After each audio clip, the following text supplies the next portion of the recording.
Karnataka state वक्फ board के chairman मौलाना शाफी सादी पर गैर कानूनी तरीके से चेयरमैन बनने का इल्जाम आयद हुआ है।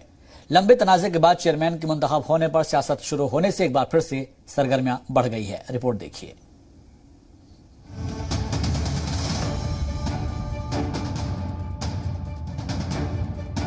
लंबे इंतजार और बार बार अदालती मुदाखलत की वजह से भले ही मौलाना शाफी सादी चेयरमैन बन गए हैं, लेकिन अब भी ये मामला सुलझता नजर नहीं आ रहा है।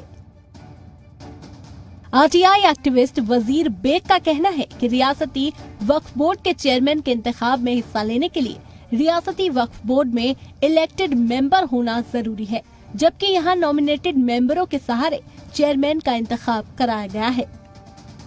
बहुत अच्छा था कि चेयरमैन का इलेक्शन हुआ, लेकिन इत्तेफाक की बात यह है सेक्शन 20 जे के तहत वक्फ में जो चेयरमैन का इलेक्शन होना है वो elect among the elected members करके बोल के है। नॉमिनेटेड पे कैसा हुआ, ये तो सरासर गलत है।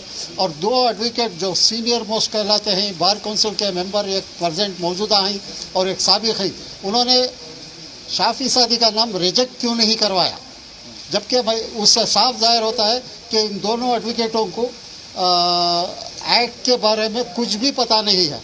मौलाना शाफी सादी सुन्नी आलमीन कोटा से नॉमिनेटेड हैं।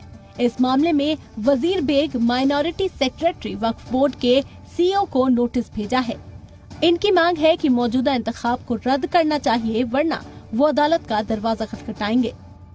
आज हमने अभी नोटिस ये किया है, रजिस्टर पोस्ट भेजा है चीफ सेक्रेटरी और सेक्रेटरी को, और शाफी सादी को भी हमने इत्तला दी है कि ये इलेक्शन बातिल होना है और उसको नॉमिनेशन और इलेक्शन को बातिल करार देना है। देखेंगे अब हुकूमत से क्या होता है, वरना हमारे लिए तो कोर्ट के दरवाजे खुले हुए हैं कि ये एडवोकेट होने के बावजूद ये वक्फ में कोताहियां क्यों हो रही है, वक्फ एक्ट को लागू क्यों नहीं कर रहा है।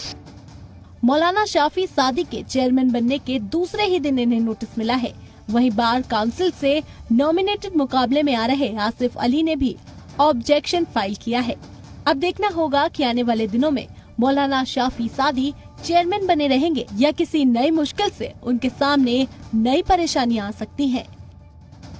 जी सलाम के लिए बेंगलुरु से शाहिद काजी की रिपोर्ट।